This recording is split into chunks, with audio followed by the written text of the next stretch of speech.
स्वामी रामानंद का एक ब्रह्मचारी शिष्य था। वह ठाकुर जी यानी रामानंद जी द्वारा स्थापित श्री रामचंद्र के विग्रह के लिए प्रतिदिन भोग का प्रबंध करता था। भोग में वह एक सात्विक ब्राह्मण के घर से एक चुटकी आटा लाता था और उसी से भगवान को भोग लगाया जाता था। एक वैश्य उस शिष्य से रोज निवेदन करता था कि उसके यहाँ का भी आटा लेकर ठाकुर जी को भोग लगाए, पर शिष्य अपने गुरु की आज्ञा के विपरीत नहीं जाता था। एक दिन बहुत तेज वर्षा और आंधी आई। ठाकुर जी को भोग लगाना ही था तो शिष्य उसी तूफान में भोग लेने के लिए निकल पड़ा। रास्ते में फिर वैश्य ने विनती की तो शिष्य ने सोचा कि उतनी दूर कौन जाए, चलो इसी का अन्न ले लेते हैं। उस अन्न का भोग बनाया गया और ठाकुर जी को भोग लगाकर स्वयं भोग पाकर रामानंद जी ध्यान भजन पर बैठ गए, परंतु आज वह भगवान की लीला में प्रवेश नहीं कर पा रहे थे। बहुत कोशिश करने पर भी भगवान की दिव्य छवि ध्यान में नहीं आ पा रही थी। वह विचलित हो गए और शिष्यों से पूछा कि ठाकुर जी की सेवा में कोई व्यवधान तो नहीं आया। पहले से ही मन में डरते हुए ब्रह्मचारी शिष्य ने सही सही बता दिया कि आज का भोग एक वैश्य के घर से आया है। रामानंद जी ने ध्यान में देखा कि उस वैश्य का किसी वेश्या से संबंध था और उसके घर का अन्न अशुद्ध था और जो उसने अन्न दिया था वह भी नीच वर्ण से प्राप्त हुआ था, अर्थात नीच कर्म करके। यह पता लगते ही उनको उसी समय अत्यंत क्रोध आया और उन्होंने अपने शिष्य को शाप दे दिया कि नीच अन्न और वर्ण से भोग सेवा में विघ्न लाने के लिए तुम भी निचले कुल में जन्म लोगे, तभी तुम्हारा प्रायश्चित पूरा होगा। शिष्य अपने गुरु की सेवा में यह व्यवधान सहन नहीं कर सका और पश्चाताप की अग्नि में जलते हुए अन्न जल का त्याग कर कुछ ही दिनों में अपना शरीर छोड़ दिया। ताप के प्रभाव से शिष्य रघु चमार जो चमड़े का काम करते थे उसके घर उसका बेटा बनकर जन्म लिया। पूर्व जन्मों की साधना के कारण शिष्य को सब याद था। इस कारण जन्म लेने पर वह अपनी माँ का दूध नहीं पी रहे थे। माता पिता बड़े परेशान हो गए। उधर स्वामी रामानंद जी को अंतः प्रेरणा से यह बात पता लगी कि उनका शिष्य एक चमार के यहाँ पैदा हुआ है। वह तुरंत उस घर गए। माता पिता ने बड़ा आदर सत्कार किया। रामानंद जी ने उस शिशु रूपी शिष्य पर हाथ फेरकर आदेश किया कि दूध पियो। गुरु का आदेश प्राप्त कर शिशु दूध पीने लगा।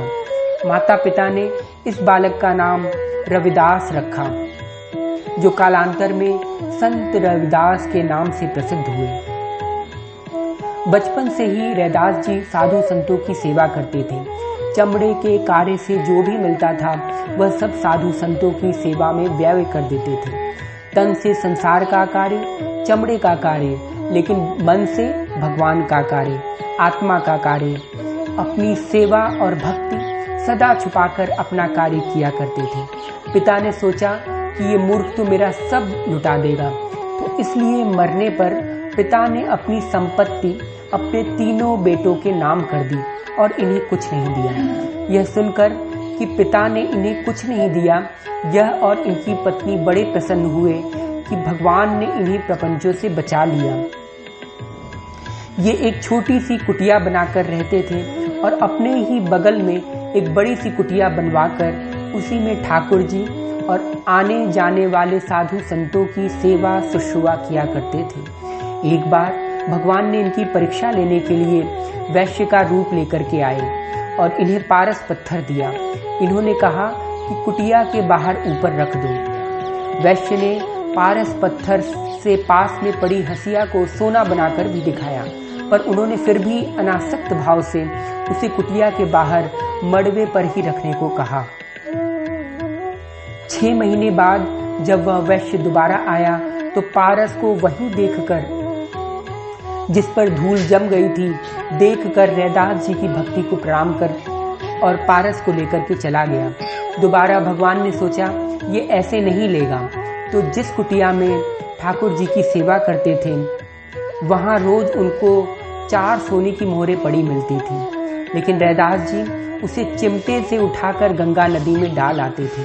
फिर अंत में हार कर भगवान ने विग्रह से प्रकट होकर इनको समझाया कि इन मोहरों का प्रयोग साधु संतों की सेवा में और परमार्थ में लगाओ। इसी से रैदास जी ने एक बहुत बड़ी धर्मशाला और एक विशाल मंदिर बनवाया, जहां अखंड संकीर्तन और हरि नाम से लोगों के अंदर भक्ति प्रस्फुटित होने लगी। वह स्थान निरंतर हरि नाम से तीर्थ के समान बन गया। इनकी कीर्ति दूर दूर तक फैलने लगी। झाली रानी भी भक्तिमती थी। एक बार वह बहुत से ब्राह्मणों के साथ भ्रमण करते हुए वहां आई और रैदास जी के संतत्व को पहचान कर उन्होंने उनका शिष्यत्व ग्रहण कर लिया।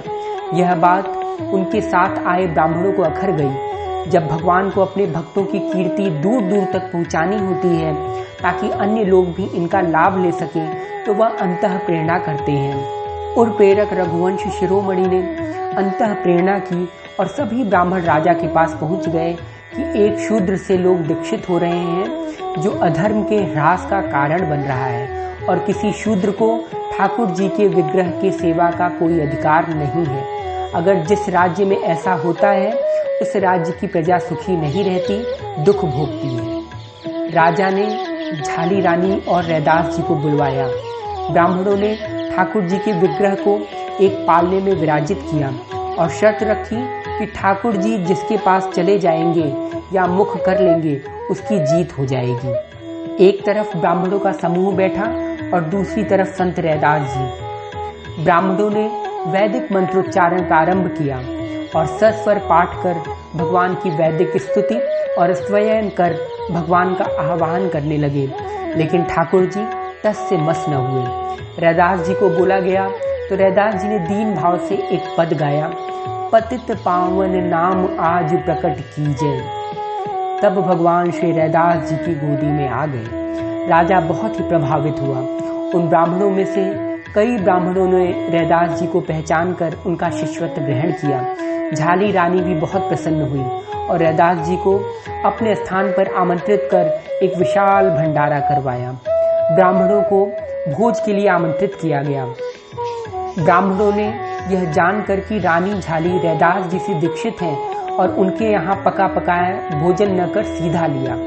सीधा कहते हैं बिना पका हुआ अन्न। सीधा लेकर ब्राह्मणों ने अपनी रसोई तैयार की और भोजन करने बैठे।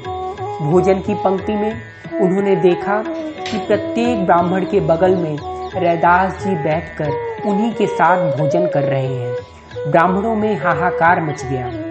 उन्हें समझ आ गया कि उन्होंने रैदास जी को न पहचान कर बहुत बड़ी गलती कर दी। उसी वक्त लाखों ब्राह्मणों ने रैदास जी से क्षमा याचना कर उनका शिष्यत्व ग्रहण किया।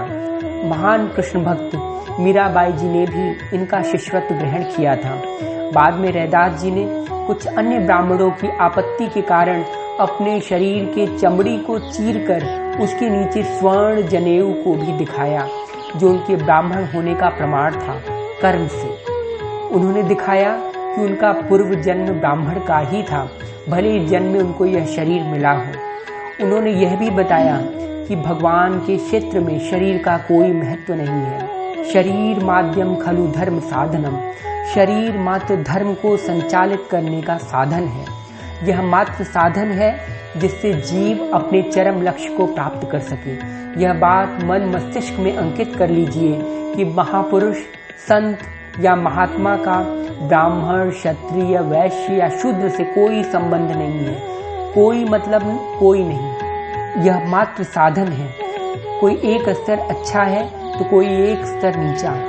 अर्थात जैसे कोई रिक्शा में बैठा है, कोई बस में, कोई कार में, कोई फ्लाइट में, यह शरीर मात्र साधन है वहां तक पहुंचने के लिए और कुछ नहीं। लेकिन सबका लक्ष्य उसी की प्राप्ति ही है। जो जल्दी पहुंचेगा विजेता वही होगा। बहुत बहुत धन्यवाद। और हाँ, अगर यह वीडियो आपको पसंद आया हो तो जाते जाते अवश्य सब्सक्राइब करें। आपके सब्सक्रिप्शन से हमें उत्साह मिलेगा और हमें नई नई वीडियोस डालने के लिए मोटिवेशन मिलेगा, एक उत्साह मिलेगा। बहुत बहुत धन्यवाद।